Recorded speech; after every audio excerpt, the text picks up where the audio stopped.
Bonjour à tous, ravi de vous retrouver pour ce Morning Echo du jeudi 14 novembre 2019 à l'info du jour.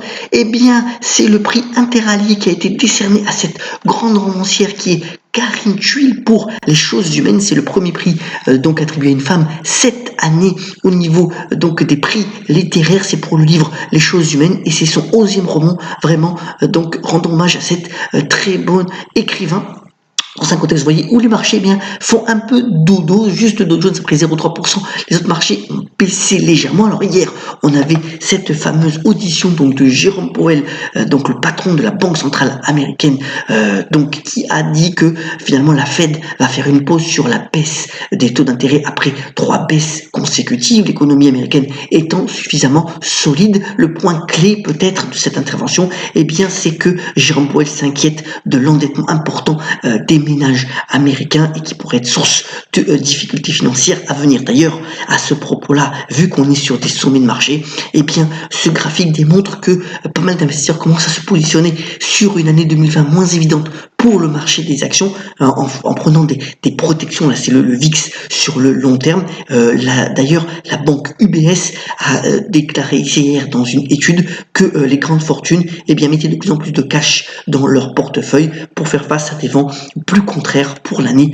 2020 au niveau donc des marchés actions. On verra bien si ça s'avère. Alors, on a eu pas mal de chiffres économiques ce matin. D'abord, la croissance japonaise donc a été plus en baisse que prévu, 0,1% de hausse pour le PIB, c'était attendu à 0,2%, mais enfin, c'est une décélération. Il y a eu aussi la hausse de la TVA qui a pu impacter donc la consommation. Shinzo Abe, le premier ministre japonais, appelle à un budget plus important pour pouvoir faire face à cette décélération. Rien de catastrophique. On aura aussi le PIB allemand à 8 heures. Là aussi, on s'attend à une récession technique donc de la croissance allemande, c'est-à-dire 2 trimestres consécutifs de baisse de l'activité, ça doit être de 0,1%.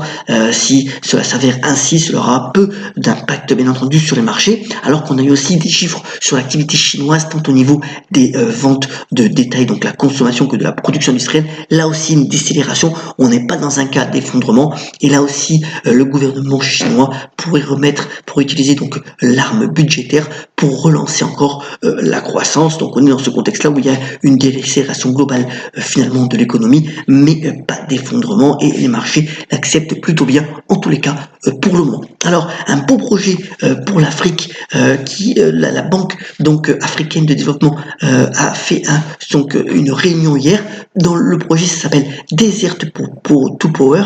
L'objectif est de pouvoir électrifier 250 millions de personnes entre le Sénégal et donc l'Éthiopie en utilisant les énergies renouvelables et en premier lieu donc l'énergie solaire, bien entendu, puisqu'il y a beaucoup d'ensoleillement dans toute cette région, sachant qu'il y a encore en Afrique 600 millions d'Africains qui ne disposent pas d'électricité. C'est quand même assez considérable, et donc ce projet est véritablement une aide à la croissance économique pour tout le continent africain, et on ne peut que s'en réjouir, avec d'ailleurs pas mal d'investisseurs internationaux. Venons-en aux brèves, pas mal d'activités. D'abord, Google, donc Alphabet, la maison mère, qui se lance de plus en plus dans les services financiers. Alors c'est une tendance lourde puisque les autres GAFA, grands groupes technologiques, le font aussi. Alors l'objectif de Google, c'est de proposer donc à ses abonnés des cartes de paiement. Alors pour ceci, il s'associe avec la banque Citigroup, banque américaine, pour proposer donc ces services, et c'est de plus en plus lorgné les services financiers pour ces grands groupes technologiques. Alibaba, Apple ou encore Facebook sont en train de le faire ou le font déjà. Quoi dire de cette belle action, donc l'action qu'on appelle père de famille, Air Liquide. Vous voyez cette courbe extraordinaire sur 20 ans, près de 340% donc de hausse de la valeur, 2% encore de dividendes, et toujours un dividende très régulier. Alors c'est un groupe qui a une très bonne stratégie, qui a annoncé hier qu'elle allait se séparer de sa filiale allemande Lurk, qui est spécialisée donc dans l'hygiène des hôpitaux, mais aussi un accord assez intéressant avec Engie, donc l'ancienne Gaz de France, sur tout ce qui est hydrogène vert. Voilà une stratégie limpide pour le groupe Air Liquide qui continue tranquillement mais sûrement son ascension. Il faut savoir que c'est le groupe dont il y a le plus de petits actionnaires, près de 30% du capital, avec un lien assez fort entre donc ce groupe industriel spécialisé dans le gaz et donc ses petits actionnaires. Et voilà, c'est important de le noter vu cette progression qui est bien régulière. Dans le domaine des opérations de fusion-acquisition, eh bien, le spécialiste du diagnostic Thermo Fisher, il y a aussi une belle courbe sur 5 ans qui pourrait racheter donc Qiagen, qui est un groupe basé en Hollande et qui est spécialisé dans le test moléculaire. Alors, c'est une transaction entre 7 et 8 milliards de dollars. On verra si elle s'avère. Mais voilà, toujours ça permettrait donc à Thermo Fisher d'augmenter encore son panel d'activités et de continuer finalement sa progression assez ahurissante maintenant depuis plusieurs années. Alors, Cisco Systems, donc le spécialiste de tout ce qui est équipement pour faciliter donc l'internet à travers donc les différents réseaux, eh bien a publié des perspectives plutôt prudentes. Vous voyez que l'action a perdu près de 5% après clôture. Ça fait le deuxième trimestre consécutif que Cisco est plutôt donc conservateur sur les ventes à venir. Bon, c'est pas catastrophique, mais voilà, c'est quand même une déception pour le grand groupe technologique américain.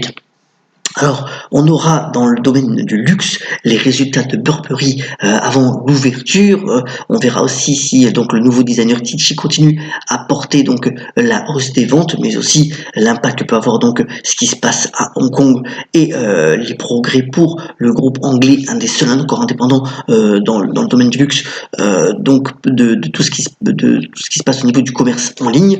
Donc résultat assez intéressant à voir. Et puis Canada Goose, leader de la parka de luxe, il faut que le groupe canadien, lui, a bu la tasse hier, il a perdu, l'action a perdu 10% suite à des perspectives moins bonnes, en particulier de ses ventes en Asie. Alors, sur le domaine de la téléphonie, plusieurs choses à dire. On aura les résultats de Bouygues et donc de Bouygues Télécom tout à l'heure avant l'ouverture, sachant que par ailleurs, on l'avait relayé hier, il y avait les résultats d'Altis, donc ils sont plutôt bons. Et puis, donc Orange qui lance enfin, après des années d'attente, eh bien son enceinte connecter son majordome virtuel, comme le dit les Échos ce matin, avec la possibilité donc de l'interroger sur donc des sites comme Météo France, France Info, mais aussi un lien avec donc Amazon pour pouvoir acheter via la voix. Donc cet assistant virtuel s'appelle Jingo, il sera disponible à partir de 149 € pour donc les fêtes de fin d'année. Vous voyez que est-ce que c'est ça qui va relancer Orange? Vous voyez que la courbe est quand même assez incroyable. Toujours, on l'avait déjà relayé avec un dividende assez intéressant à près de 4,9%. Alors on est en plein MAPIC. Alors le MAPIC, ça se passe à Cannes, c'est un des grands congrès, c'est consacré à l'immobilier commercial, c'est depuis hier et jusqu'à demain soir. Vous voyez qu'il y a pas mal de participants, donc avec beaucoup d'innovation, et l'accent est mis sur en particulier bien les centres commerciaux qui en France fêtent leurs 50 ans pour certains d'entre eux. Là, c'est la photo donc de Cap 3000. Il faut savoir qu'il y a 835 centres commerciaux en France, 123 encore au projet. Même si la fréquentation est légèrement en baisse, et bien comme ça a été le cas notamment pour Cap 3000, il y a une vraie rénovation. L'accent est mis sur l'expérience client pour permettre donc d'attirer de nouveau les consommateurs au sein de ces centres-là qui finalement ont un avenir plutôt luisant.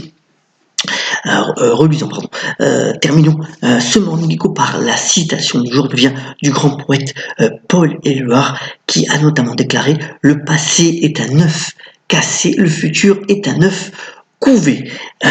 Très bonne journée sur une étude solidaire et énergique, et à demain sur le Morning Echo. Excellente journée à tous.